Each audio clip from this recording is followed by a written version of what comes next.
Madhërishmi dëshiron të kujtojë besimtarët dhe njerëzimin në përgjithësi se çfarëdo belaje çka ju ndodh, çfarëdo frike që ju kaplon, çfarëdo fatkeqësie që ju godet, ajo është si pasojë e të keqes së juaj çka keni vepruar.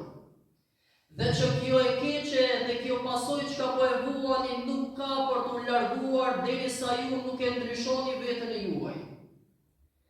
Dhe në kuptimin e dytë që vjen në surën Al-Anfal, Allahu i madhëruar përmend që i Rabbul Alamin është ai i cili i ka dhënë njeriu mirësitë pa numërta.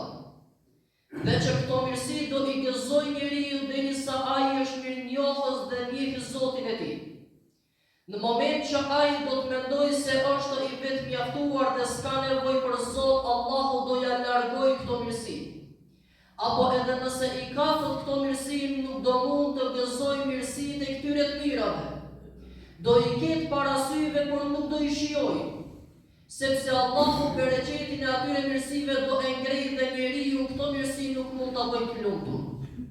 Dhe kjo do të ndodhë kur njeriu prish raportin me Zotin e tij. E që Allahu përsëri thotë që këto të mira apo bereqeti këtyre të mirave nuk do të kthehet derisa njeriu të ndryshojë veten e tij.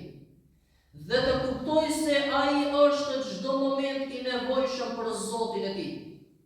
Ai çka do që të jetë në jetën e tij, ai ka nevojë për të mbajtur lidhur zemrën e tij me atë që e ka krijuar. Ai ka nevojë për ta njohur dhe për t'u përgjëruar atë i cili e ka krijuar. E që ai është Allahu xhelle xhelaluhu xhelle shanuhu.